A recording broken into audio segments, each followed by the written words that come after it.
But if not, then he's just straight tripping, Just boo. tripping. Yeah.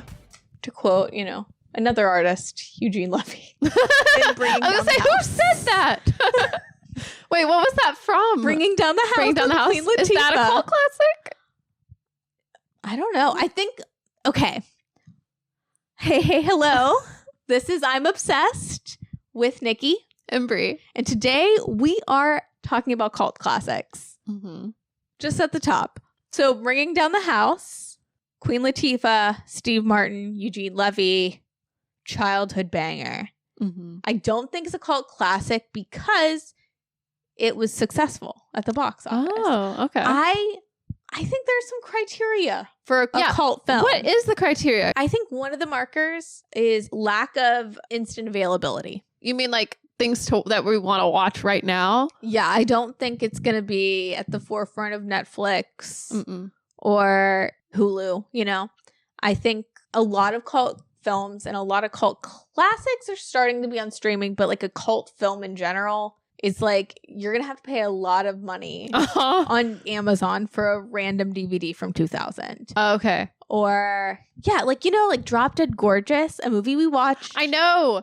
Apparently, you couldn't see it until 2019 when I watched it for the first time. Yeah, because it was on Hulu in 2019 to mark the 20th anniversary. How did you watch it this time, though? Oh, on Tubi. Oh, you watched it on Tubi? Okay. Yeah. I watched it on YouTube with ads. Nice. But that was the only places, I think, or something. Like, it was sort of hard to find. Yeah. Or like 200 Cigarettes is another one that's like really hard to find. Party Girl. Oh, in 1995, it was the first movie to premiere on the internet. Right. And then you couldn't find it. I mean, like, in high school had to watch it in like TikTok style segments on YouTube, That's crazy. Yeah. And then when we tried, was it in the Criterion Collection when we ended up watching it semi recently? I believe so. I believe it was that Parker Posey, like Criterion. Yeah. So that's one of them. I think it has elements of counterculture in it, like thinking of a John Waters film or like Party Girl again. Okay. Yeah, there's an element of counterculture. A lot of misfits, Yes. Midnight Showings. Ooh. I think a good cult classic has a midnight showing. I mean, that makes me think Rocky Horror. Yep. The Room. The Room. Yeah. Yeah. So, yeah, I think those three. Or has like a if you know quality about it. Mm.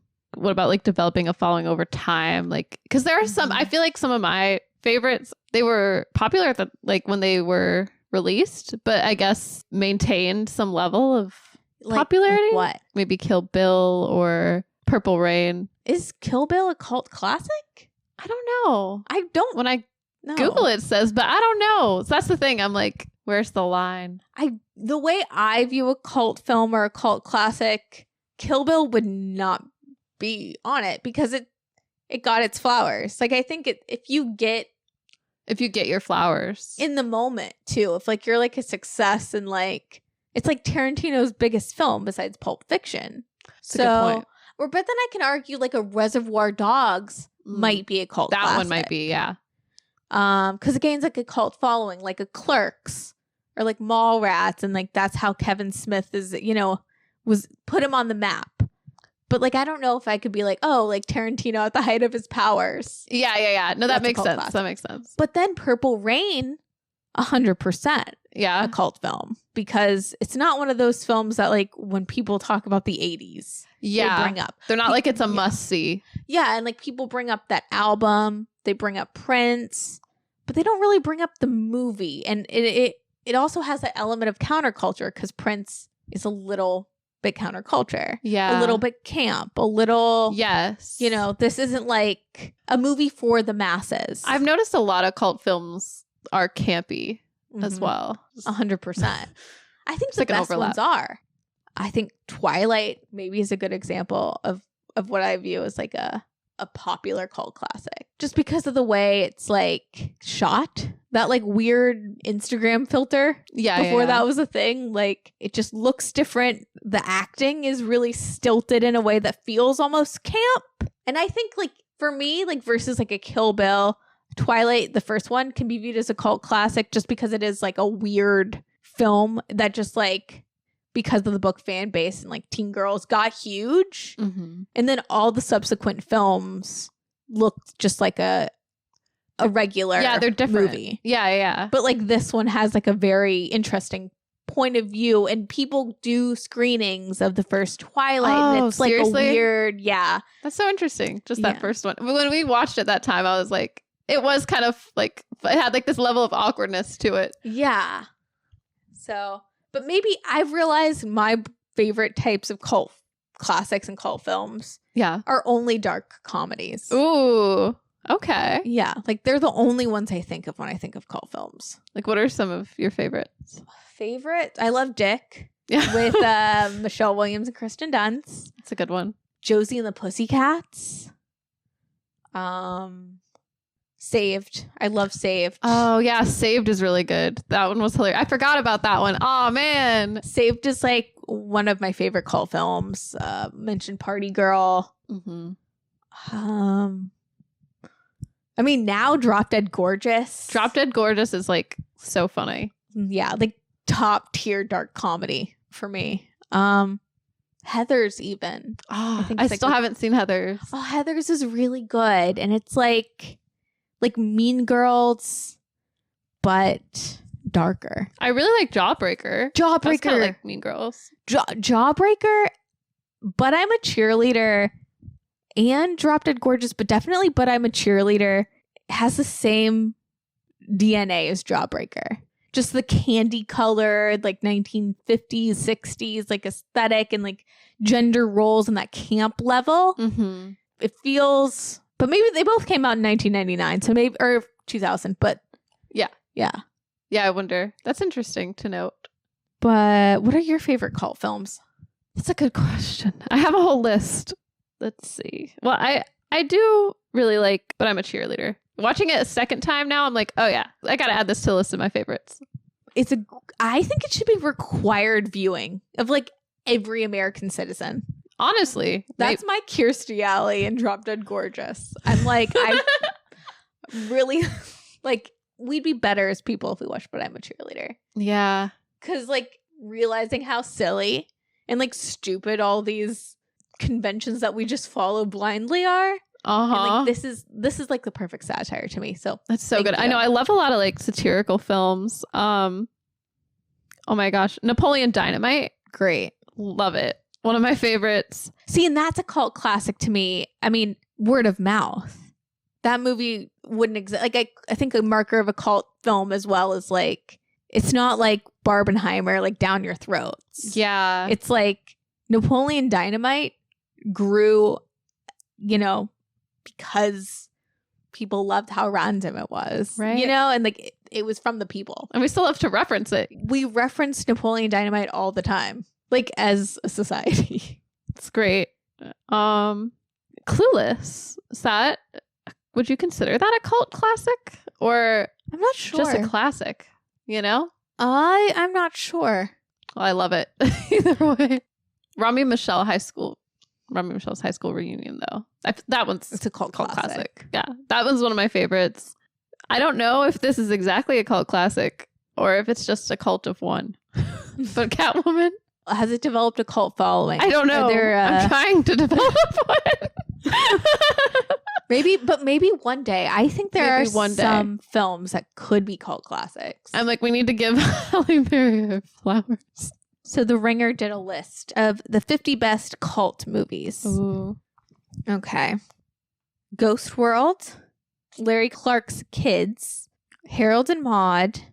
That's what I really want to see, but I just haven't yet. Same. I've heard like really good things about Harold and Maude. Akira, Hedwig and the Angry Inch. You know what? I've never seen it, but I should. My favorite comfort movie is number 39 on the list. Oh, Empire Records. I know. I was waiting for you to say that. I knew you'd say that. I mean, okay, if we're talking legit top 3 favorite cult films of all time that I classify as cult, Josie and the Pussycats, Empire Records, Dick. Okay. Dick and Saved are kind of vying for that spot for me. Ooh. What about Best in Show? Does that... I don't know if It's a cult film, and it's a cult classic. I don't know. It's gonna be in the history It's hilarious. books. It's gotta be, right? Yeah. Clue. Event Horizon. Labyrinth. Ooh. Super Troopers. Idiocracy. Oh, that's actually a really good one. 100%. I think we are living in idiocracy right now, for one. Pretty much. So I think like maybe give it a couple years to chill. But when we all come to our senses, like I believe Idiocracy is going to be that girl, like that cult classic of our like time. Yeah. Yeah. It's just, it predicted so many things. It like is still super relevant today, 20 years later. It's like the humor, the like actors. That's also a thing. Like cult films that I love have actors I've seen in everything, but they're like playing something slightly different, or like, you know, they're really taking a risk. I know what you mean. Yeah, yeah. Number 28 on the list is one of my faves. MacGruber. MacGruber. Actually, yeah, MacGruber. I didn't realize that was a cult. Like, okay, that is on my list. I want to do like the room style MacGruber screenings. You should. Because every person I've shown MacGruber, like, laugh out loud funny. You should pick up one of our movie really nights. should. Like, it's so good. American Psycho. Oh my God. I feel so dumb. Showgirls. That's on my list. That's in my top 3. Best of all so time. Good. Showgirls is so good. I've never actually seen The Room. Like, I've only seen like Really? that James Franco. Yeah, and I've seen so many clips of The Room. It's I don't know. It's not good, but it's a must watch. It's a must watch. It's good in its own way, I think. Okay. Yeah. Fire Walk with Me, the Twin Peaks film, which is really, really good. Ooh. Army of Darkness. Yeah, Reservoir Dogs is on there. I still haven't. I started to watch that one, but I had never finished it. It's good. Rushmore, Office Space. Lots of 1999 films. Yeah. The 90s had a lot. Like, they created a lot of cult classics. 100%. And it's interesting, specifically the year 1999. Mm-hmm. Like, Rushmore came out. Office Space came out. Dick. What did we just watch? Drop Dead Gorgeous. Election. Mm-hmm. Like, so many cult films. So many things that could have been cult films, but actually ended up being massive box office successes. Like The Blair Witch and The Matrix. Oh, yeah. They have the makings of cult classics. They do. People love Idle Hands. I've never seen it, but maybe that's a cult film now too. There was something in the water in 1999, allegedly. People say it was really great. I know. Even in The Matrix, I think, isn't that the year they chose to keep it they forever? kept it at 1990. Wet Hot American Summer, Donnie Darko. This is Spinal Tap, of course. Dazed and Confused. Have you ever seen Dazed and Confused? Oh, I think I have. Is Matthew McConaughey in there? All right. Right? Yeah, it was pretty good. You know, I surprisingly really enjoyed Dazed and Confused. Like, I watched it this summer when I was trying to watch all these films that, like, I was embarrassed that I'd never seen. Oh, yeah. Like, I know what you mean. That's a part of me, too. I'm like, oh, I haven't seen a lot of these. Like, oh. Yeah. I've oddly, on this list, I've seen a lot of these. Yeah. Maybe cult films. I feel like you consume a lot of cult films, which I think is really cool. Just the Ringers list of, like, 50 bests. But Dazed and Confused is a movie where halfway through, I was like, nothing happens. This is pointless. By the end of it, I was like, nothing happens, and this is the best thing ever. I love these people. I'd ride for them. Yeah. No, I remember really liking the characters, too. Yeah. It's like I know everything about them and nothing about them, and I kind of like it that way. I don't know. So good. Rocky Horror and The Big Lebowski is number 1. Have you seen The Big Lebowski? I have. I don't know if I'd put it at number 1 for me personally, but honestly, all I remember is that he goes bowling sometimes, and he has like mottos, I think, or about being the dude. Yeah. Not my brand of humor. Yeah, like it's not really my thing, but yeah, as far as Coen Brothers films, I'm more of a Fargo girl, I guess. Don't you know?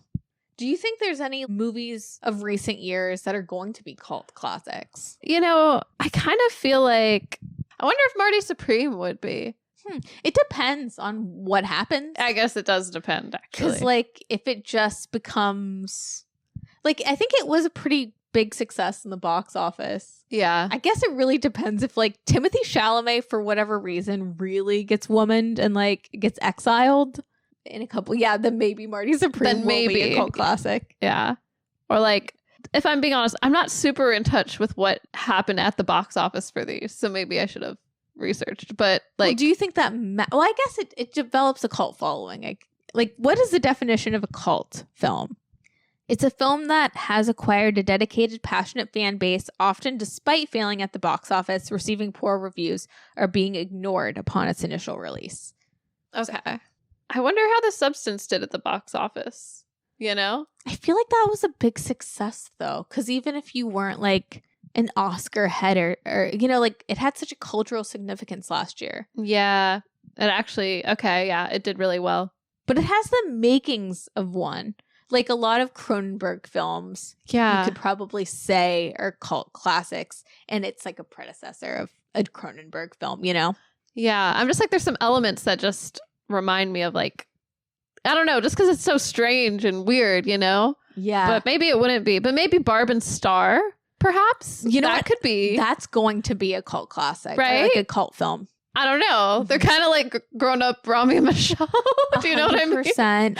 They, like, came from the same town spiritually as Drop Dead Gorgeous. Oh my God, yes. They kind of have, like, little Minnesota accents. Okay, when Kirstie Alley goes on stage and talks about her plaid culottes. Oh my God, the culottes. That was so Barb and Star coded. Uh-huh. Yeah. That's going to be a cult classic. I feel like that one for sure. Man, I mean, I forget that, like, the box office is a part of it too. So, like Mother, I don't know. I'm like, maybe, because I don't know how well that did. I remember seeing it at the time, but not really being like, kind of like whatever. But now I really like it as well. You know what I mean? I feel like it's... Well, even if it did well in the box office, which I have a feeling it did well opening weekend, but fell off because people were... Like, they were so crazy that it wasn't like a traditional horror film. So I think it, like, fell off at the box office. But I think it's still, even if it did, the criteria is, like, it flopped in whatever way at the time. Like, it didn't get the recognition it deserved. Yeah. And, like, no one talks about Mother. If you're talking about an Aronofsky film, you're talking about Black Swan. Right. Period. You think maybe one day Palo Alto will get its flowers? Oh, I would hope so. I feel like, yeah, that has the makings of it. And all the stars that came out of it, like, you know, the Emma Roberts, the Margaret Qualley's in it, James Franco's in it. I forgot she's Nat Wolf's in it. Yeah. I would hope so. It's so crazy because it's like, I feel like it does take a lot of time to pass. You know what I mean? Like, yeah. Oh, it's harder now. I feel like our generation, because of Tumblr, we kind of, like, if you have, like, a Tumblr, you can make a cult classic happen in, like, no time. I remember on Tumblr seeing a lot of, like, the clock, or is it A Clockwork Orange? Right? Like, seeing that. I've never seen that film. I know I've heard it's really disturbing, but I know it's a cult classic. And, like, my side of Tumblr when I was on it, Valley of the Dolls. Yes. I remember enjoying that film. I don't remember a whole lot about it. Yeah. But I remember really liking the aesthetic and the music. I think Dionne Warwick is, like, doing the soundtrack. Oh, nice. Just a couple songs. I haven't seen it in a really long time. Mahogany, Diana Ross. That film was probably a cult class or a cult film, I guess. Yeah. Because cult classics and cult films, I feel like that's... is there a bit of a difference? Because some of them are exactly classics. Yeah. Do you have any predictions? Well, I'm looking at the BuzzFeed article, 18 movies that weren't appreciated enough that are sure to become cult classics. Let's see. They said Megan. Oh my God, I love Megan. I think, like, that movie was, like, one of the biggest movies of that year. I was gonna say, I thought people actually did enjoy that. Yeah. I don't know. I don't know anonymous Steve A from California. I don't know about that. Bottoms is the one I think of. I was going to mention Bottoms because I was like, oh, I don't know if everyone really got to enjoy that film, but I know that we did. And I'm like, maybe it's one of those that could be. No, I think so funny. But I'm like, or did it do well, like enough? No, not at all. Damn. That's so disappointing. Yeah. Actually. I know. Zillennials needed to go in maybe they were all Barbenheimered out by the time Bottoms came around. But like, yeah, Rachel Sennett, Iowa Debris, everyone that, like came out of that film is blowing up now. But that sensibility is very like our generation humor. And like something that I think with time is going to age like a fine wine, because it is taking these like really fun, maybe things like Election or Drop Dead Gorgeous or, But I'm a Cheerleader. Like Bottoms does a good job of taking those 1999 indie cult films and kind of mixing it with now, and like the score, like the music being done by Charlie XCX was like before Wuthering Heights. There was Bottoms. Yep. That sensibility, Rachel Sennett's humor, and like that whole crew. The Shiva Baby crew. Like I think that sensibility is going to age really well. I think so too. Yeah, I could definitely see Bottoms being a cult classic. For sure. What else did they say? They also said Idiocracy. Let's see. I'm only going to list the ones that I agree with. They say Cats. They say who? They say Cats. Cats? Sorry, I think that's the musical? Rage Bait. Wait, the musical? musical? With like Taylor Swift. Oh, no. Not that one. Wait, not the old one? Like the stage one? No. Like the film. No, I don't think so. I'd have to disagree with that. I mean, I still haven't seen it, but I don't think, I kind of want to see it though, out of morbid curiosity. I really do, just to see like if there's some little bit of magic in there that like maybe because we're all like, ew, maybe there is something, but I don't know. I feel like that's very wishful thinking though. To be honest, so much, like enough time has passed where if there were any redeeming qualities, someone would have said it. Someone would have gone on their Substack. Oh, and said, you know what? We were all wrong. The reasons why everyone was wrong about 2019 Cats. Yeah. Or like even like nary a note of like, to be honest, I think Cats 2019 is a little underrated. Anything like that. Anything of the sort. Right. Because I'm sure it would gain traction because that movie was so lauded, or not lauded, the opposite of that. Poo-pooed. Yeah. Oh my gosh. But yeah, I don't know. But cult classics or like cult films are harder. Not to go full anti-Chalamet, but like, I don't know. With that type of attitude, we're never gonna get another Election. Yeah. No, I hear you. And like, because we watched this week Drop Dead Gorgeous, Election, and But I'm a Cheerleader. 3 films that I don't think would get made today. And I want to ride in the streets about it. Even But I'm a Cheerleader.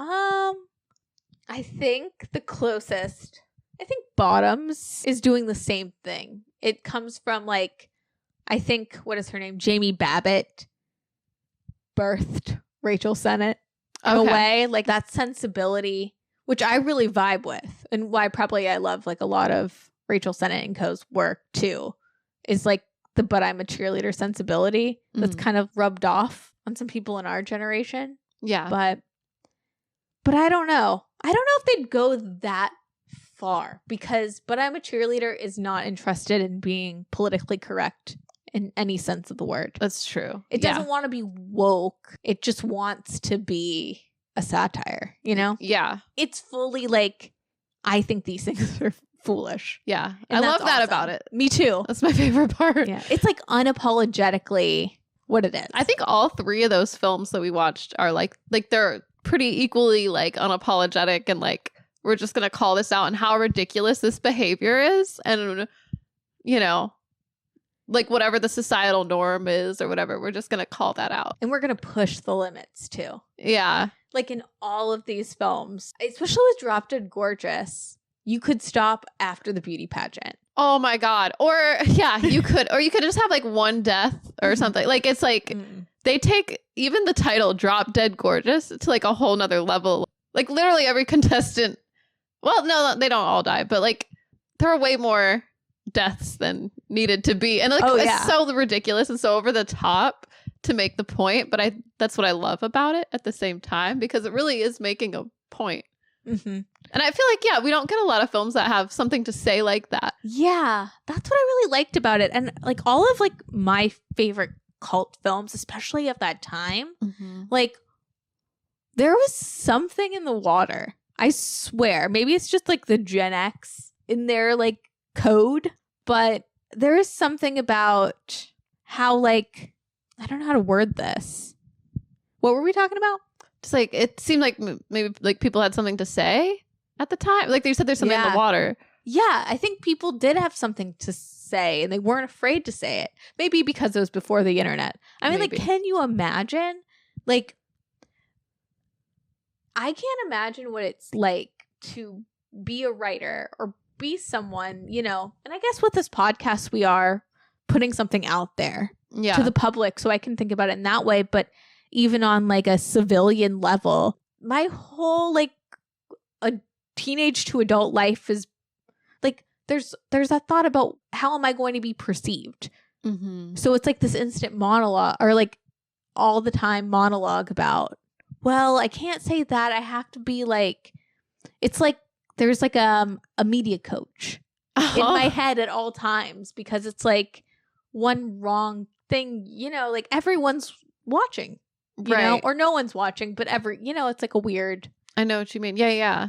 And maybe that is something to do with the internet. That's like, like maybe before they weren't thinking about that so much. It's like, well, it's out there. It's out there. How people, they'll like it or they won't. Or or like the currency too. It seems like in the 90s, you know, like the most scandalous thing was Bill Clinton and Monica Lewinsky, which like is just like a blowjob. Yeah. That's the biggest moral problem right now in the country, you know? And I think like that breeds something different than like the constant political turmoil we've been in pretty much all of our adult lives. Yeah. Womp, womp. Yeah, maybe we don't need to make any satire because we're living in. I think that's why we need to. We need to double down, you know? Oh my God. I talked to Dad last night. You know what he said? He said COVID-19 was my 9/11. And I knew exactly what he meant. And it didn't make me feel good. No, not that 9/11 was good, but like think about it. That's real struggles. Yeah. And not real. You know what I mean? Everything seems so foolish. Like post-pandemic. You know what I mean? Yeah. It's like things were real, but also like the media. I swear I have maybe not a point. I just thought it was crazy to think about. I'm like, wow. Yeah, it's like, is it really that? I mean, obviously we were affected and stuff, but. Well, I guess it was, but it was like attacking on all fronts. It's like, oh, it makes you a germaphobe. It like, you're chronically online. Like all of these trickle down things. And like 9/11, you could have just been like gone to therapy, like really gone to therapy. Yeah. Not that it was like a one problem. What was worse? Like if I was going to college at the time of the Great Recession, I would have felt that. I wouldn't have been dancing to Hannah Montana in my bedroom or doing promiscuous, like dancing to Danity Kane, my Pussycat Dolls routine while like, you know, the news in the next room was like Bernie Madoff and I'm like dropping it low on my heels in my bedroom. You know what I mean? You know what my point is, moot. I'm just jealous. Not jealous, but like you're jealous of what? Like I don't know. Like I wanted to breeze by. I'd love to be a young Gen Z.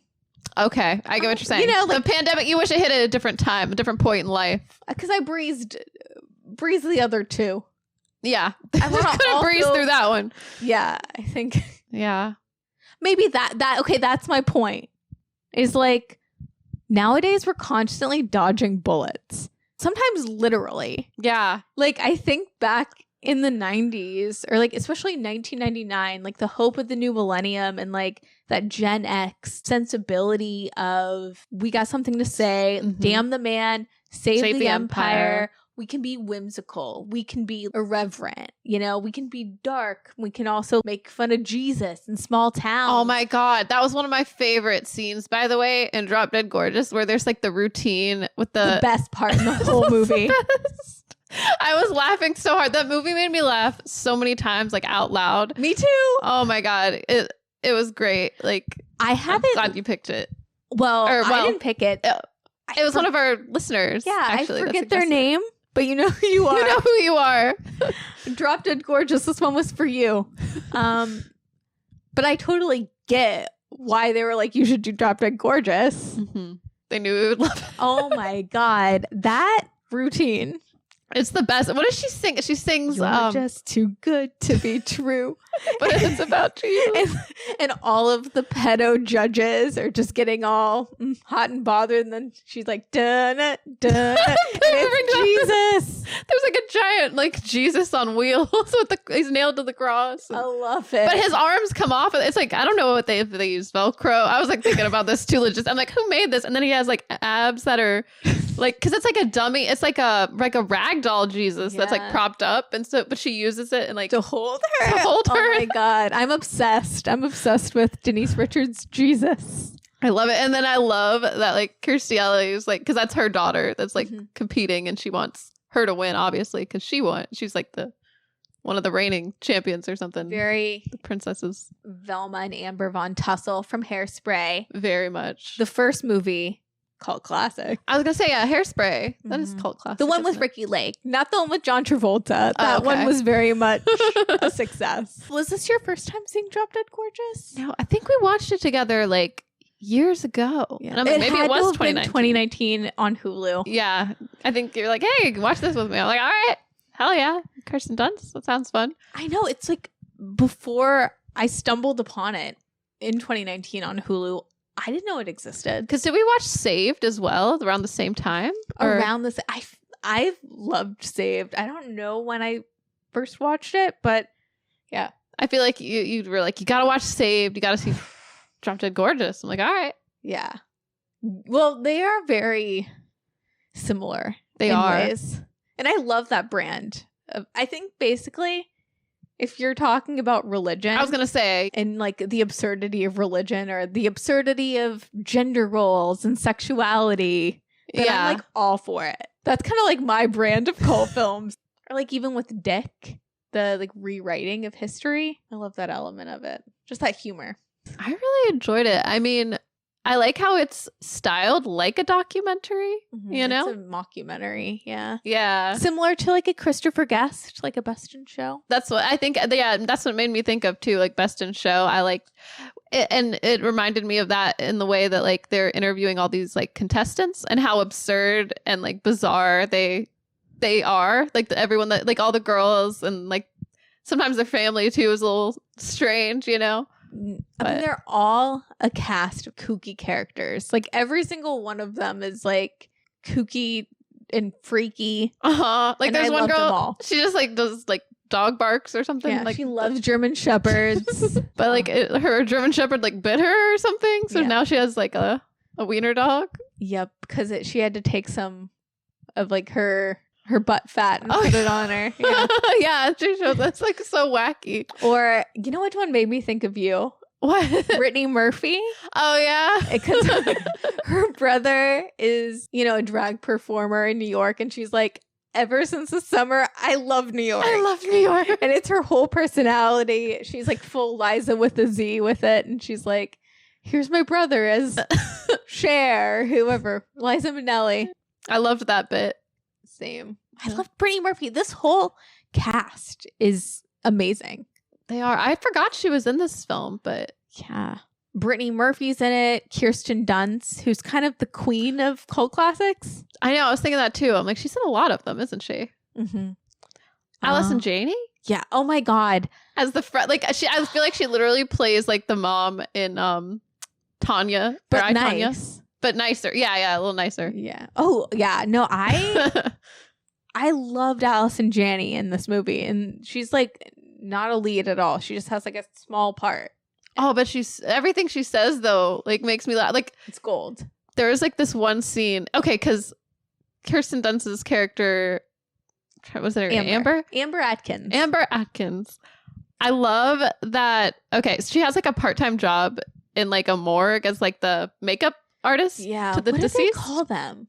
It has a really funny name. I just was talking to someone about it. Yeah, it's like it's not like funeral beautician, which makes sense. They're called mortuary cosmetologists. Oh, okay, yeah, that sounds pretty official. But it is really funny, the juxtaposition of all these like dead bodies, and she's like just putting makeup on, and she's like doing her tap routine. Yes. She's got her headphones on. She's like tapping away, and she's like giving it a little blush. Oh, 100%. I'm just like, it's such a vibe. I love it. And she loves her role models are her mom, who used to be like, she was like a pageant winner too, and Diane Sawyer. She just wants to be like Diane Sawyer. Love it. I love it. that. And I love just Kirsten Dunst in general. Oh, you know what bit I thought was really funny? There's one contestant who is like an adopted child of the two Asian parents. Uh-huh. And like they're like, oh my God, our daughter, the beauty queen.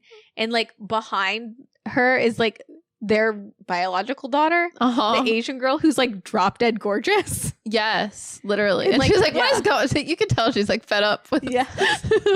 But I love that bit. Yeah, there's a lot of just things that made me laugh, like snort laugh. Like, psh. Like, you know when I watched Schitt's Creek and I didn't like just normally laugh, I would like snort out of my nose. Like it's a different type of laughter that I really respect. It hits different. Yeah, because it's surprising. It's like you don't expect it. Like there's a scene where basically the one girl's like sabotaging all the other contestants. Mm-hmm. And I don't know if like she throws like some or like plants a bomb. Basically like They're planting bombs left and right. yeah. There's like Amber gets a call that like, you know, the trailer park, there's been a fire, there's been an explosion or something, and like their trailer like is completely destroyed, and I guess the mom had gone flying, and there's like it's crazy because she's also maybe an alcoholic, but she has like a beer can that's like fused to her hand. Oh my God, that last half of the movie where you see the beer can fused to her hand for like a really long period of time, and then it's in a cast, so you're like, oh yeah, she lost that hand that the beer can was in. And then by the end of the film, she has like a Captain Hook, just a hook, and she's trying to like do everything with the hook hand, and like Allison Janney's like, you can use your other hand, and she's like duct taping like to open the can of beer. I was gonna say she's still opening the beers. Or yeah. Did you see at the end there's a shot where she has the hook hand and she's trying to take a picture? Yes, she's holding the camera with and it's all with one hand. It's like, girl, you can use your other hand. I like loved it. yeah. There's like a lot of like little things like that. Just I don't know. So good. What else? Yeah, the cast is amazing. And this is Amy Adams' debut. Yeah. I was like, holy shit, it's baby Amy Adams. I was gagged when I saw her on the screen. But Same. also she's so good too. Yeah. She's really funny. I've always loved Amy Adams. Same. Oh, the anorexic girl doing a full lip sync for your life. Oh my God. And what was the song? Don't cry out loud. And she's in full drag. Like she's, yeah. I love it. And then she's in the wheelchair too, and the nurse has to like spin her around. It's like, Totally. oh my God. I guess because she's so weak, like she can't even push the wheelchair. It's like kind of sad, but also in full drag. It's wild. yeah. I loved it. Oh, I loved the hat that Denise Richards wears with the Mount Rushmore. Like it's just so random. Anything else? Any other takeaways from Drop Dead Gorgeous? The whole like being proud to be an American the whole time bit. Oh yeah, Kirstie Alley. Kirstie Alley at the Mall of America. That was like, oh, I have inspiration, and she's like, God bless America, or whatever she said. She was like last year, where it's just like different iterations of America is great. Yeah. And then she's like, oh, that's such a clever idea. Like when she was like talking to herself. Yes. Well, I loved how at the end she ended up being the HBIC at the prison. Oh yeah. That was pretty funny. And then like plotting her revenge. Yeah, I do love And that they being a gave her a mass revenge story. So crazy. Yeah. No, I loved it because this film, like, it keeps adding and adding, which like is really funny. Yeah. And it also like it has no like sanctity for the beauty of beauty pageants. They're like, fuck beauty pageants. Oh my god. Yeah, I liked that as well. They're basically like, this is absurd. Like beauty pageants are absurd because they are. I mean, and I love that like the characters, like especially Amber, she's the real heart of the film. Like you root for her the whole time, or like even her like alcoholic mother you can love, or you know, Brittany Murphy, or like any of these characters you like love, not despite their quirks, but you know, because of it. Definitely. You know, like all like even I ended up falling in love with the girl who does the really bad sign language. I was just routine. gonna mention that. Interpretive sign language, like when she does interpretive dance. She wants to spread sign language across the world. Just so funny, but so earnest. And I love how that's the heart of the film, and it never like I know some films, you know, will, you know, try to make the like the heart of the film kind of like tie in with like, well, beauty pageants have some good in them. And I love like this is a dark comedy. This is satirizing it. It's like fully like fuck beauty pageants till the very end. Yeah. I love this the shellfish scene where they're all vomiting from the bad. Like, even the lighting guy, I like was so weak when the one crew guy is being interviewed and he's like, hi Dave, or whoever. Like, yeah. Oh, that was funny too. Yeah, seeing the crew like really committing to that documentary style, and like there's a scene where the girls are all practicing their dance like routine, and one of the girls knocks down one of like either the lighting or the camera guy, and she's like, oh no, I'm sorry, but it felt so real, and I'm like, oh, I love it. No, it just worked so well. Yeah. And like, yeah, no, I just love it. It's perfect. I don't know. It's even now I love watching something like this because it's like, I don't know. Now like the world seems to love like that middle America. Like you can't say anything. Or maybe this is just like I know where we are. No, like, yeah, I got that feeling too. I'm like, oh yeah, Drop Dead Gorgeous probably wouldn't go over well today, unfortunately. But like it's so true. Or like all of the judges being like pedo dudes. Yeah. Like, it's interesting because it's like, yeah, these were made in like the 90s, right? So it's like, it's just interesting, you know, that we'd be like, huh, this wouldn't go over well now, you know? But like for the wrong reasons, like almost 30 years on, like you would think we would be past it.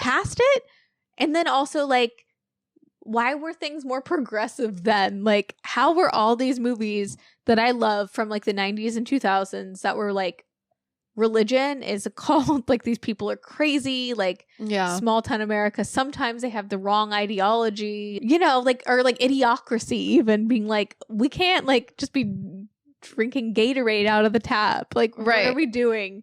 But now it seems like the rise of anti-intellectualism. I guess my point is, how are all these movies so much more progressive than what we have today? Yeah. How? It's true. I don't know. It makes no sense. Yeah.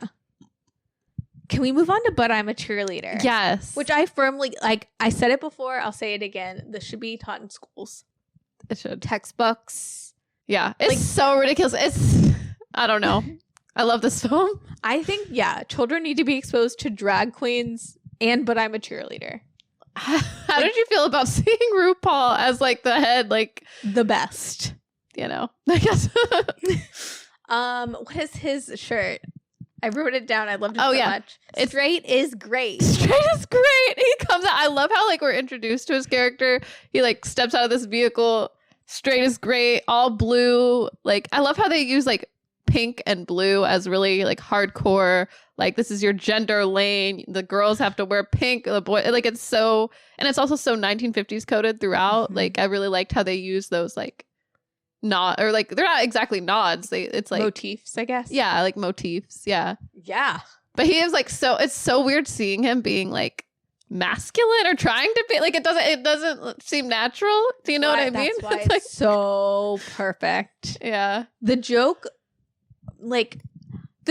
could have worked with anyone, I guess. But because it's RuPaul, who is the drag queen, like even in the 90s, yeah, like you better work, you know? Yeah. Like it wasn't like loud and proud. Yeah. It wasn't like you got like a John Waters or a Lady Bunny or like, you know what I mean? Or like a Harvey Firestein, which would have still been really funny, but also very niche, you know?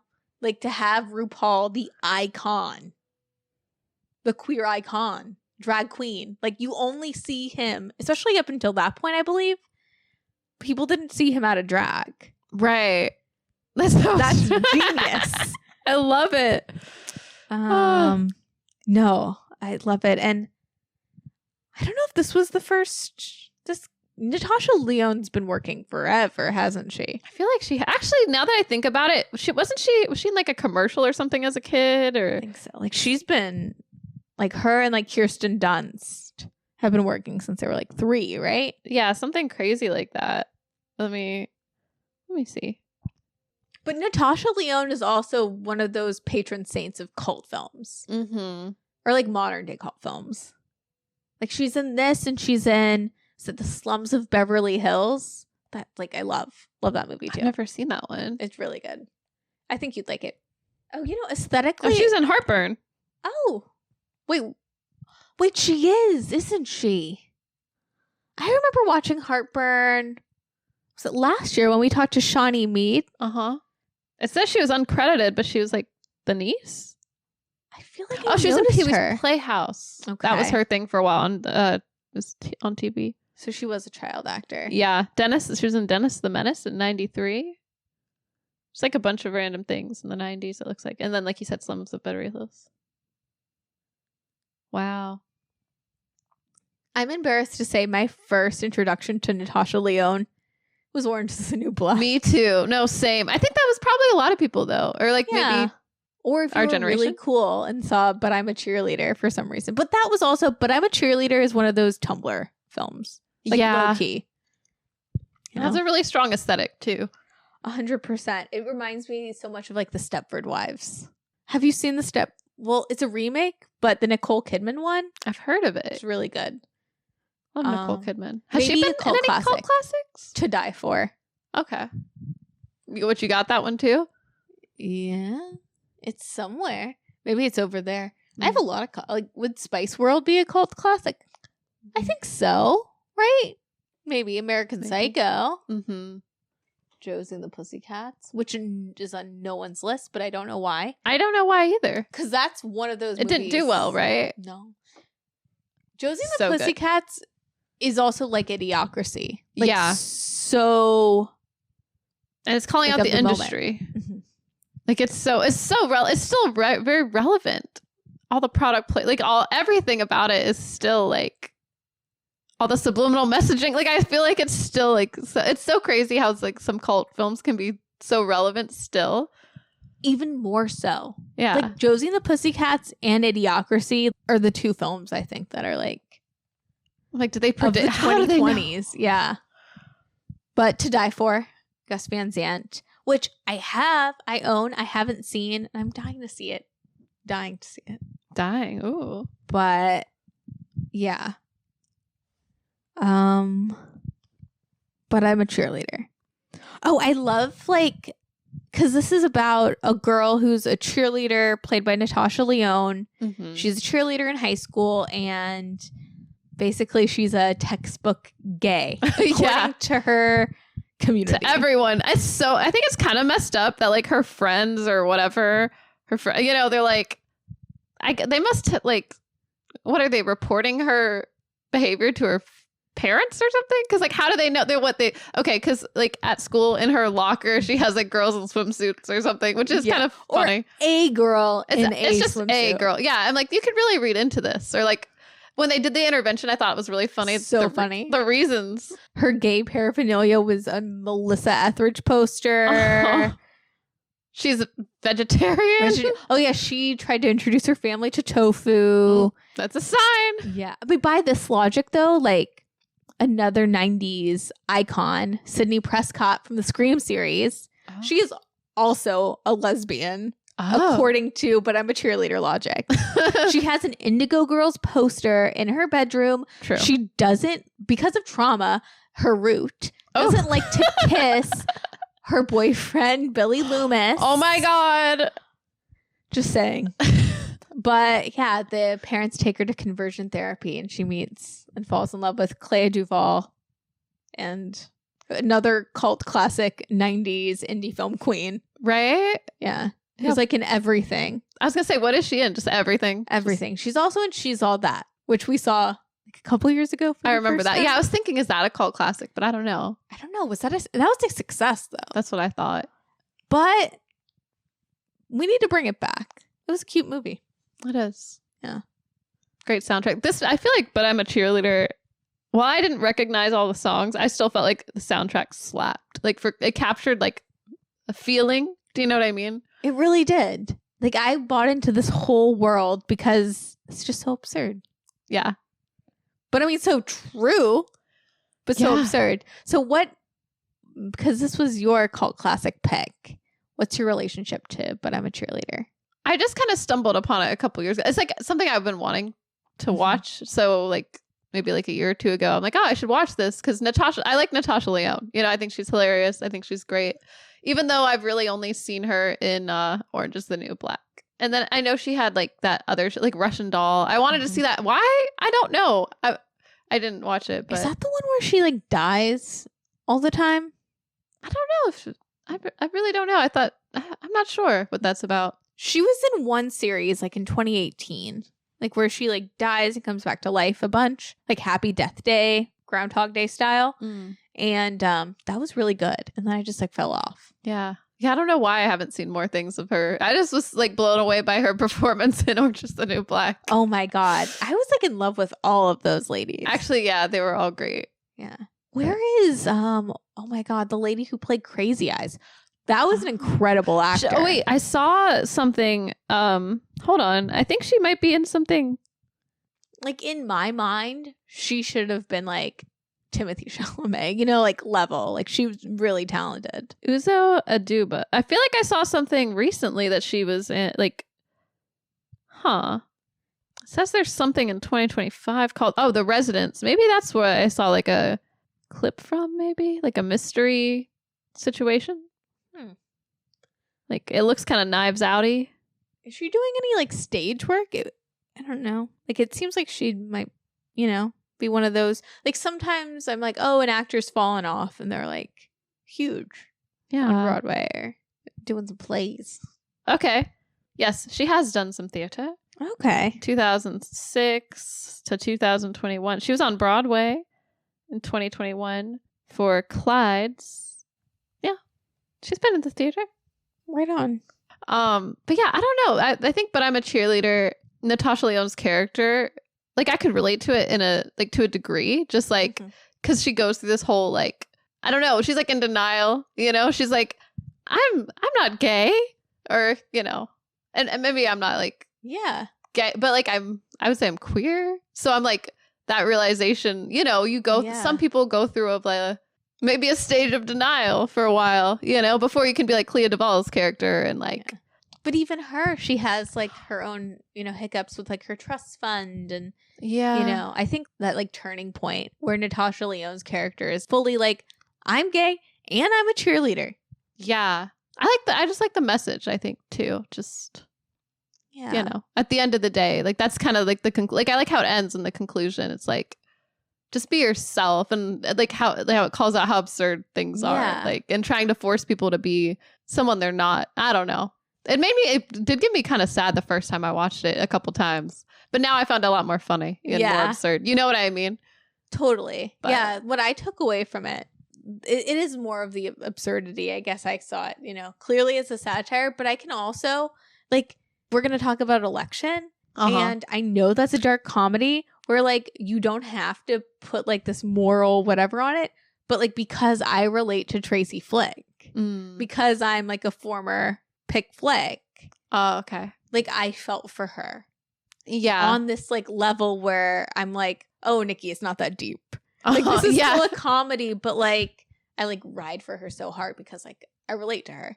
Yeah. Or I did feel like with Natasha Lyonne's character, like, even though it is a comedy and stuff, there is this level of like, yeah, bitches be coming through for your throat just because you're not falling into their like binary like lines of what a straight person should be. Yeah, I know. I thought it was really ridiculous. Like, I loved the moments in the film where it was just so over the top of like, okay, we're gonna like give you these flashcards to study. Like, what is a woman's role? Mm-hmm. You know, what's a man's role? Like, there's like a woman taking out the trash, and it looks like literally like a 1950s illustration, and you know, and then she's like assigning all these things, like, oh, but she's probably a mother and all this crap, and it's like, it's just like so absurd that like anyone would study like flashcard. I don't know how they really do that kind of therapy. Like, I don't, because that is a real thing. that's another thing too, is that it's like, oh well, this is kind of a real thing. Like, some people really do have to go through this, or they don't have to, but like maybe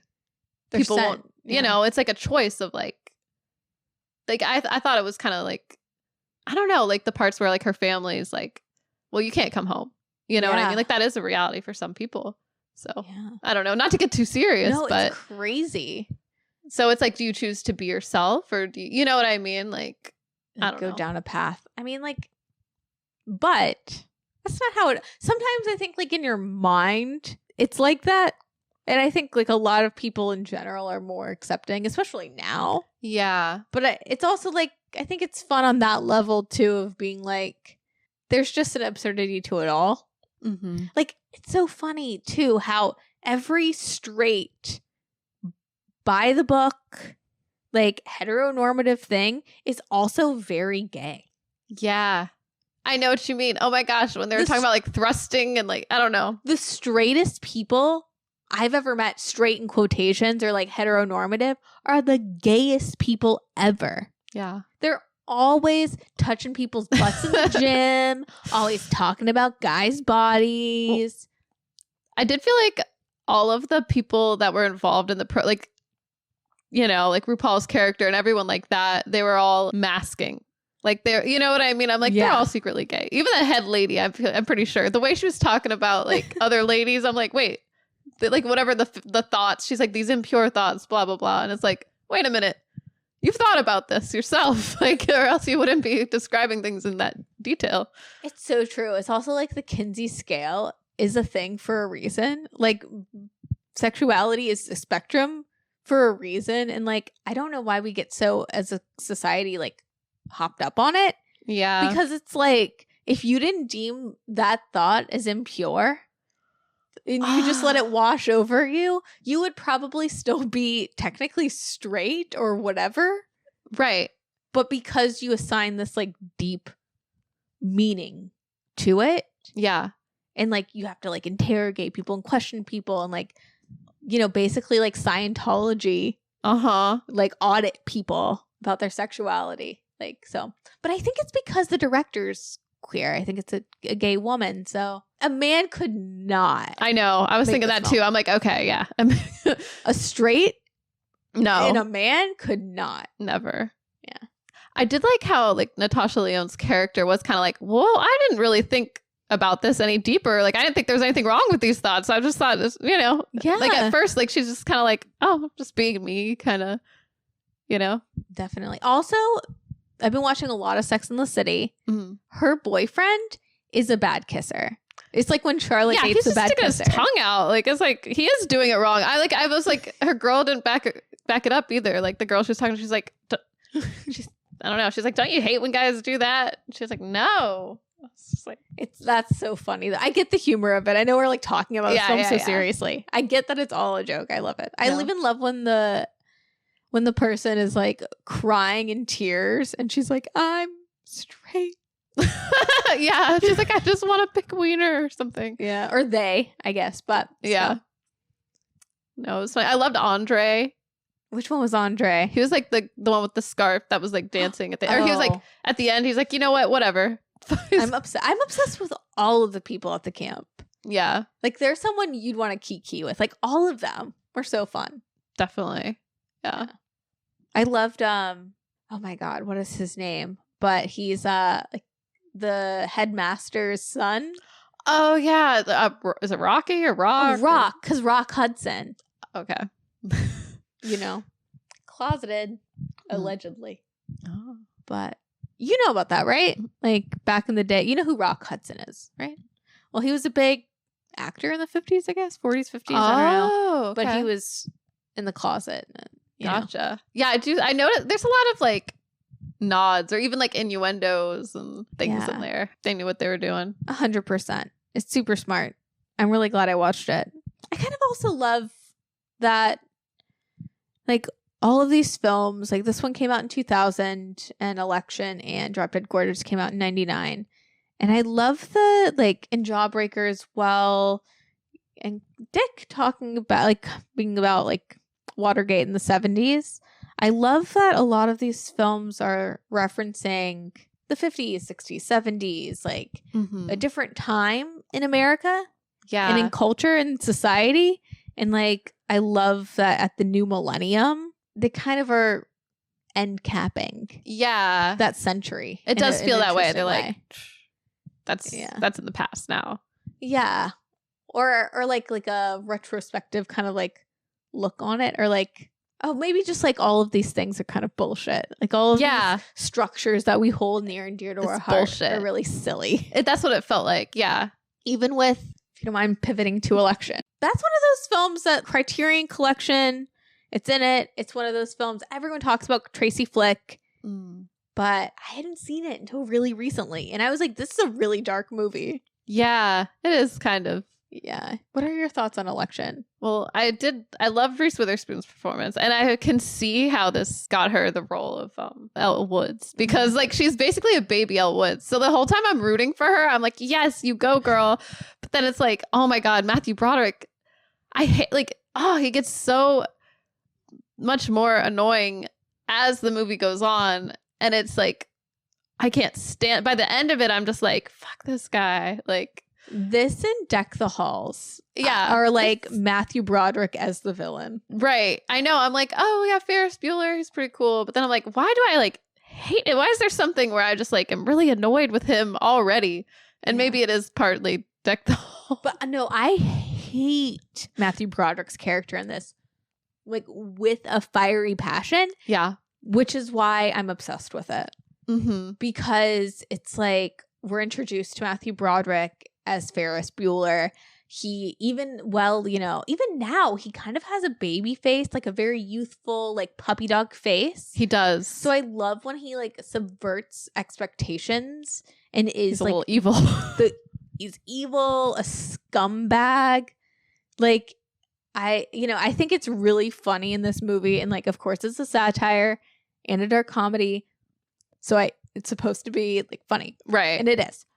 But what I loved so much about Matthew Broderick's character is that he teaches civics and he's talking about morals and ethics, my God. But his whole entire life, or like, over the span of this semester, he has to jump through so many hoops to, in his mind, in his twisted little mind, to make himself like a redeemable person, like to justify everything. He has to go through so much mental and sometimes physical gymnastics. Yeah, he deserved that bee sting to the eye. Yes. I was like, yes, finally. That was karma. Getting what he deserves.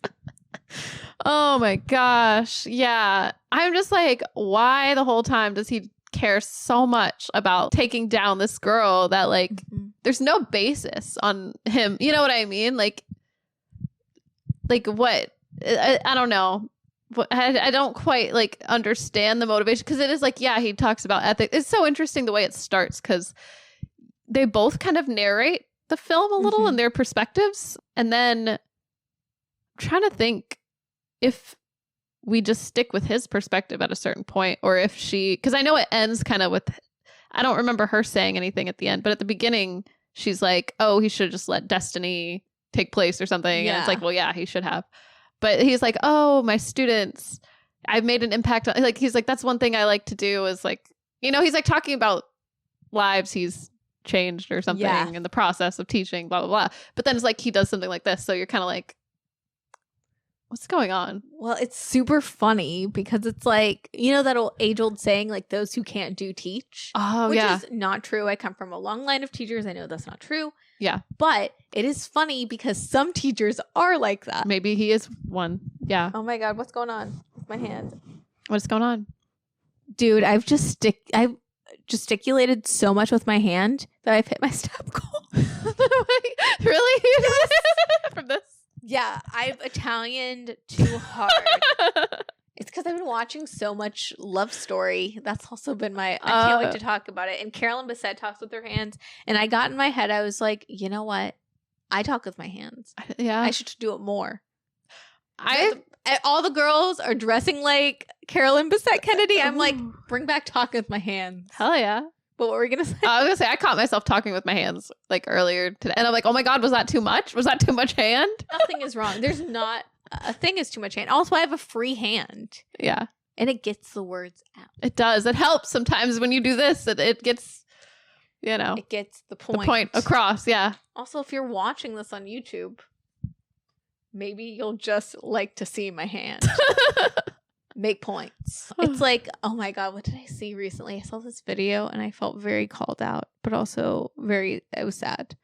Where, and I know I'm a wannabe Gen Z, but it was like this hiring manager was like interviewing someone and like the interviewee was like getting distracted, and they put one of those like videos of Subway crashers or whatever it is, or like Fruit Ninja or whatever, just like above them to like also, you know how like you look at two screens. I was like, to pay attention. I'm like, you felt that a little bit. I felt that too much, to be honest. It's okay. But how was I gonna say? Oh, I think it's just like funny because like the worst teacher imaginable. Yeah, and he preaches like ethics, and what I really liked the scene where he gives her a lecture, you know, which I mean, yeah, she was the one that tore down like there's a certain point where she reaches so much frustration because first off, she's the only one running. Mm-hmm. She's really passionate about it. She's already doing like 10 million other things. It's kind of like, I don't know, she's kind of Paris Gellering, you know what I mean? She walked so Rachel Berry could run. Yeah. But what's his name? Mr. M? Oh yeah, Matthew Broderick. Yeah, Matthew. Just call him by his Matthew Broderick. This is him now. Yeah, let's just sign it. But he like talks one of the jocks into running against her because she has no opponent. She probably would have just won easily.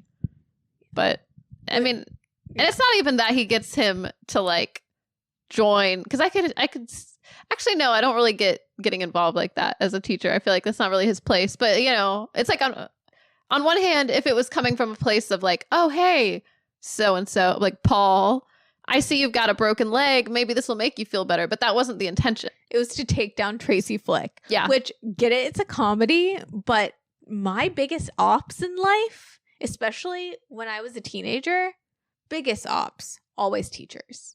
Mm. Always with like the Matthew Broderick like mentality of like, oh, before she goes out into the real world, I'm going to take her down a peg because she's like too much of an overachiever. Oh. And so I've been flicked. Oh, wow. So I know this is a comedy. I take it I get it now. But it really does resonate with me. Yeah. Because I experienced it firsthand. Like, also in the film, Chris Klein's character, who's the jock. Yeah. Who I kept thinking was Keanu Reeves for like, I'm like, I know that's not him. But the way he talks is very similar as well. And it kind of threw me off. He does, and he looks like him as well. But I only know him by his name because this summer I watched American Pie for the first time. Didn't like American Pie at all. It's just not my cup of tea. But my favorite part of that movie, I fell in love with Chris Klein's performance so much, and in this as well. And to think that like Alexander Payne, who directed this film, from Omaha, Nebraska, finds him in Omaha, not an actor. Oh, wow. And then like his career takes off because of election and because of this. And it like, in like the most earnest, best way, it does feel like Chris Klein does like walk off the football field and like onto set, you know? Yeah. But he's so cute. And he like is. also wants Tracy to win. Like that's the thing too. It's like all of Tracy's peers mad respect her. Oh my God, yes. The boy that like knows that Matthew Broderick is tripping and he's like, I counted the ballots, sir. Like I know how many ballots were here total. I know my count was correct. Someone's been, you know, and then they find, I'm sure that kid, like they don't show what happens, but I'm sure he's the one that snooped in the trash can in combination with maybe like talking to the janitor, or, like, possibly. Justice. Also the janitor, because Matthew Broderick takes it upon himself to like empty out the like communal teacher fridge and like drops like Chinese food on the ground, and like the janitor is like Arthur fisting. Yeah. Something gave me like, because that happens at the very beginning. Something tells me by the look on the janitor's face that that's not the first time he's just left something there. My guess is like he probably doesn't pick it up or something, or like he like you can just tell he hates him. But he like showers at the school too. Like it's one of those dudes that like maybe I just really I feel like it's so funny every movie night because like it's a mixed bag of friends from adulthood and like childhood friends, and like apparently I went to a really fucked up high school and we'll have these like crazy election style stories. Yeah, like the pedo police comes out and like you guys are like, what? Yeah, that's not normal. Why are you talking about that? Like I feel like it's one of those, election is a satire, but it is also like there could be some truth in there. A documentary of my high school experience. Nikki, you're like, this was just my experience. You know, like, yeah. And I think it's so, what I love about election is, you know, Matthew Broderick and his teacher friend who falls in love with Tracy and then gets, you know, fired and basically exiled and has to leave town and live with his parents, which deserved. Yeah. But both of them are like in a state of arrested development where the like juxtaposed with the teens who are so pure. And I just think it's really funny, like how it plays with it. Yeah. And that's why I really like that scene where he gives her talking to after the posters, like, because her posters are like falling down. She's at this point, she's like just so frustrated. And she's like pulls down her, like she's like rips it up, and then she like rips up everyone's posters and then like tries to dispose of the evidence. But it's funny because like somehow, I don't know how he knows it was her, but it's like he calls her out, he calls her to the office and he's like, hey, like I know that you did this basically, and you should basically admit to this, or like your actions have consequences, blah, blah, blah. And then I liked how she flipped it on him and started lecturing him as well. Cause she's like, well, maybe certain older people, like she goes on her whole, like, you know, tirade. And she's like, you know, maybe they shouldn't be doing this or that, or like, you know, and because she's actually like making good points. Cause, well, it's like even Matthew Broderick's character defending his teacher buddy, so hard and being like, oh, the mother, like Tracy Flick's mother, being so up in arms, like, you know, it's so funny. It'd be like, oh, you're so delusional, dude. Like, why are we blaming her? You're like 35. Of course, her mother is gonna get upset. Right. And like flip out. Duh. Yeah. Yeah. There was like so many moments where he would be like, I don't know, like blaming her for all these things. And it's like, you're just like, come on, man. Or like he gave her a whole lecture about. But yeah, like be an adult or whatever. Yeah. Or like take responsibility. Yeah. I think that was it basically. And he took like zero responsibility for anything the entire time. Even when he tries to cheat on his wife with her best friend and then gets mad at her for basically teasing him to go to the hotel. Yeah, he's like, you came on to me. But yeah, she had just gotten divorced, or right? Yeah, like, and he came on to her. He came on to her first. He was doing that thing that men do. What is it called? But like when it's not love bombing, but like fixing. Like instead of, because he like takes her to the mall and he does these things with her under the guise of like, we're friends, like helping you out. You're, you know. Okay. And then it's like, you want to get a motel. Yeah. You know? That was so bold. I was kind of excited when she was like, what? Yeah. And I was like, yeah. And then I was like, oh man, the energy changed. Don't fall for it, girl. Yeah. Well, and she didn't. Yeah. But not completely. Yeah. She was like, completely. That's crazy though. And then he got stung in the eye which he deserved. Yep. But yeah. I'm glad like that there was justice eventually for Tracy, because it was just so frustrating. I'm like, if she does, because like I was so crestfallen when Paul wins instead. I'm like, no, is this really the message of this film? But that Paul like even votes for Tracy. Yeah, he's like, I hope she's okay. Oh my god. When they all pray for things, like that cracked me up. Oh my god. And Paul, like his sister's best friend, because there is like a lesbian element to this movie too, where like the best friend of his sister freaks out and basically is like, in order to get back at the girl, I'm gonna like try to date your brother and be his campaign manager. And he like is so like he's dumb. He's he doesn't pick up on any of that. So dim. And he's like, oh, she's really nice. I love my sister. I hope she's doing well. Like, I know sometimes she gets upset over things. It's like, this one girl's really nice. Yeah, no, I loved it. Oh my god, what did he say? His prayer was so like sincere. Yeah, the sincerity is so funny, but also like so good. Oh, it wasn't okay. I'm obsessed with Paul in his car going over his slogans when he's like, oh yeah, I'll run. And then like the posters, and one of the posters said, Paul Metzer, you bet, you bet, sir. I saw that. Yeah, I love that. I was like, yes. I know there is a part of me that's like, okay, he could be like, if he wasn't running against her, I would kind of be rooting for him. You know what I mean? Totally. But well, and you know what's crazy? And maybe this is like a new litmus test for me. Had you heard about this movie or like Tracy flick before? I've never heard of it, actually. I mean, like, I've heard about it a lot. And especially when it comes to Tracy flick, everyone, like, or a lot of people reference Tracy flick. Huh? And there's like two camps. Like, I've heard people be like, I love Tracy flick. It's my favorite Reese Witherspoon role. I think she should have gotten an Oscar for it. Like, she is like great.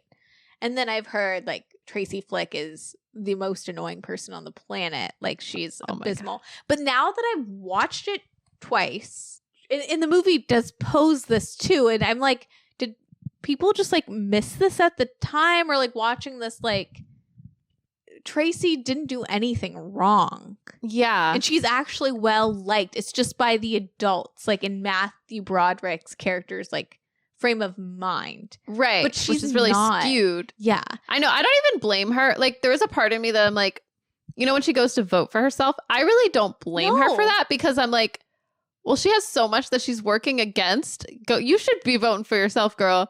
But I think it's funny because Paul's like, I don't know. I felt weird about voting for myself. I'm going to vote for Tracy. Like, I just love that. But again, not that deep. But to think about it, woman, man, like male, female, like just by existing, Paul, is it Paul? Yeah. Chris Klein's character. Everyone's like, I love him. I love that he doesn't try. And then like a woman, like if she did that, that would not go over as well. And also, like, why do we hate women that try? It's like that Hatha hate from like 10, 12 years ago. Like, why do we hate women that try so much? Yeah. Or who care. Yeah. You know? Who are ambitious. It's crazy. It is crazy. And it's crazy. I think that they are trying to make a point there with like Matthew Broderick's character trying to like keep her down, you know, and like, because it's just like so unnecessary. But like, yeah, like, why is it so much harder for her? I don't know. I really don't blame her for like lying about the posters or anything. You know what I mean? I'm like, yeah, girl. Like, she's like so smart. She's like, my parents are like, I think did she say her mom works for? She's like a lawyer. I don't know. Yeah. She knows her rights. Highly intelligent, and like Chris Klein's character is emotionally intelligent to a degree. Yeah. Yeah, he is. He's not what I expected his character for a jock. Like, it was I was like, oh, he's pretty down to earth. Like, it's not like that typical, like, stereotype, you know? Definitely. But yeah. I think that's why Election and like Tracy flick do stand the test of time. You know, now that I've like let it simmer and like I've watched it a couple times, like because we are having a conversation like this about a Black comedy. You know what I mean? Like there are points to be made, and then who knows if that was the intent. But I love that ambiguity's there, because no matter what, you can like glean that like truth in comedy, or like it can be really funny, but it's also like funny because there's like, truth. Yeah, and because it's like it's something like you'd watch and be like, that's absurd, but also that happens. Yeah. Well, at the very beginning, she's like, my mom always told me it's going to be harder, you know, if you're a woman and you're working again, like, you know, and you want, because I think her mother had also tried to run for, so I don't know if it was student body president. That seems kind of silly, but yeah, you know, I don't remember. It was something bigger, but still just kind of like ramping her up for that experience. Yeah. You know? And then it being true. But then she does come out on the other side because of her tenacity. So, and then Matthew Broderick's character is like, life's in the gutter, essentially. Even though he tries to reframe it, it's so funny to me. That was really funny that he's like, he has to like leave his life and like go to New York to be anonymous, basically, because he's like ruined his life. And he's like, oh, I live in this tiny apartment, but it's charming. And it's like so, it's like the bathtub and the bed and the kitchen are all like literally right there. And then the rent, they said $1,500, which that's like a lot for back in the day. Oh yeah, I mean, like nowadays that's it. That's what you get in New York City. Yeah, but yeah. But I thought it was crazy that at the end he's like, oh my god, who does she think she is? Like he has this like bitterness towards her, and I mean, for what? Because, and I know it's not. I know it's like a satire, but it's like you would think like, oh, if that's your student, you would also want them to succeed, but because she's like like raising her hand, like you can even see it like when he's teaching the kids like later on, like at the museum or something, and there's a girl raising her hand and he's just like, oh my god, like the Hermione Granger of it all. Do you know what I mean? Like how she's like, I don't know if pick me is exactly the right word because it's not that context, but you know, like I guess like a know-it-all, or I think a know-it-all. Yeah, like, is that a bad thing though, to be a know-it-all? You know, it's really interesting because is she a know-it-all, or does she not know it all, but does she like, I think there's a difference between being a know-it-all and being like a pick-me, or just being actively like ambitious. Yeah. Like I think there's like a real, I don't know, I'm thinking about it now. Not to get super deep. I have a feminist chat. No, I know. Because like it almost seems silly, and like, I don't know, dudes don't talk to other dudes or about other dudes and like call them pick-me's. Yeah, that's why I'm like, I don't even know if I like to use that word, you know? I hate that. I also think like a lot of pick-me's are conditioned. It's like they're just trying to have a community. They're just trying to fit in a certain way. And I think Tracy, it's really rare because a lot of characters like this, like Rachel Berry, Hermione Granger, they're kind of, you know, just like archetypes of this certain type of like know-it-all, like brainy girl. Yeah. But like with Tracy, it's like not true. Really. I mean, like she tries really hard and she's really active. Yeah. But she's low-key well-liked, but also a loner, and like sees like the bigger picture for her life and her future. Right. And is able to like step outside. Like there is an emotional and like actual intelligence to her that I think isn't really like in all of these stereotypes. That's interesting. And like the first teacher, Matthew Broderick's character's friend, like preys upon that essentially. Yeah. And like sits her down and is like, you know. Yeah, I didn't like that either, because I was like, I didn't like how that started out. It's like, oh, you must be lonely. Like, talk to me. Like, it was a little creepy. Like, you know what I mean? Like, it's like, ugh. And then, like, from her perspective, she's like, oh, we're in love. And then, like, but then it's like, oh, man, that man's a mess. But, like, once that illusion's shattered, like, she's even smart enough to be, like, to see that right away. Yeah. You know, like, see through his, like, he essentially tried to groom her. Yeah. And she just lives her life after. She's not, like, too caught up. Yeah. Just, like, Like that Life type of moves like on. resilience. Yeah. You know?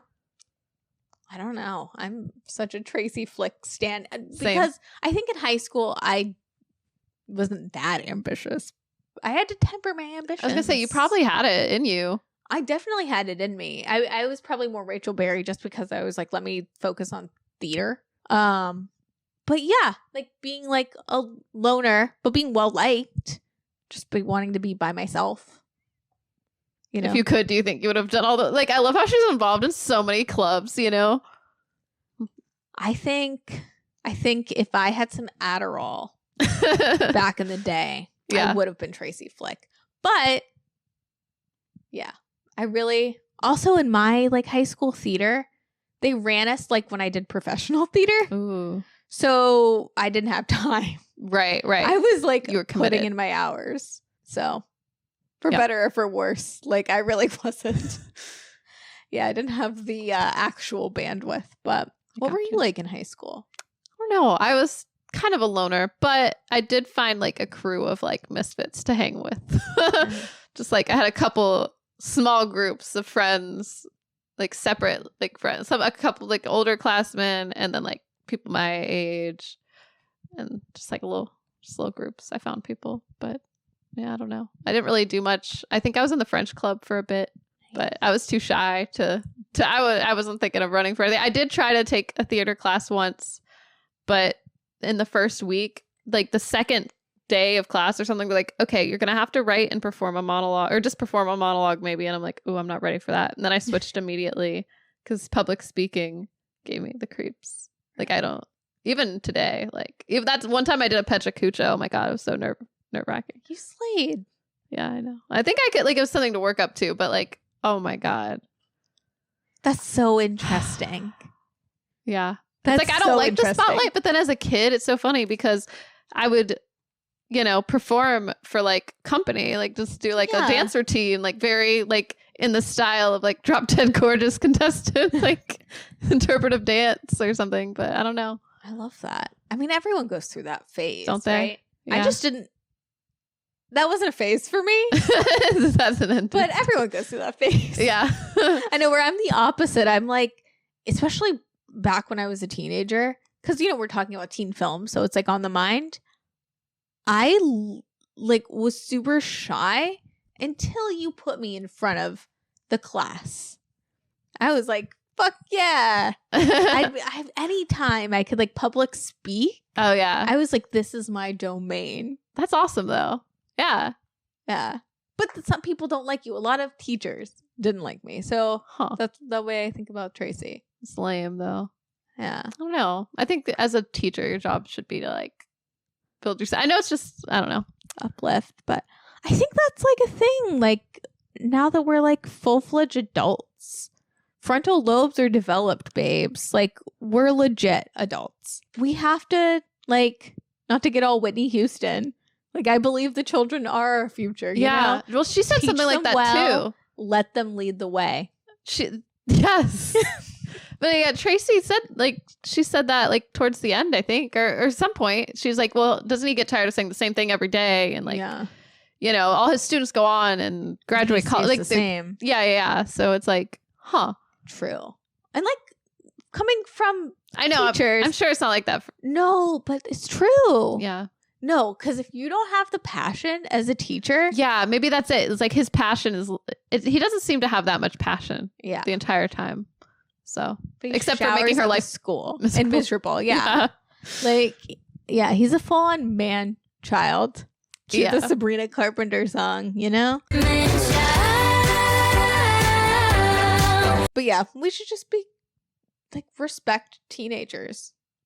You know? Like whatever they're into. Like as we become older and more as the years go on, like, you know, one day before we know it, we're gonna be even now just on the young side, like giving young auntie vibes. Mm-hmm. We can't be like Matthew Broderick in Election. Right. But yeah, no, I really enjoyed watching these films. And yeah. Thank you for introducing me to But I'm a Cheerleader. Thanks for introducing me to Election. And thank you for that comment on YouTube saying we should watch Drop Dead Gorgeous. I know that was a great suggestion. It was actually great because that was like the most fun I've had watching a movie in a really long time. Same. It's like so unserious. Yes. I like that. I love films that are unserious, you know? I almost want to watch it again. Same. I just had so much fun. Thank you guys so much for listening. We'll see you next week. Bye. Bye.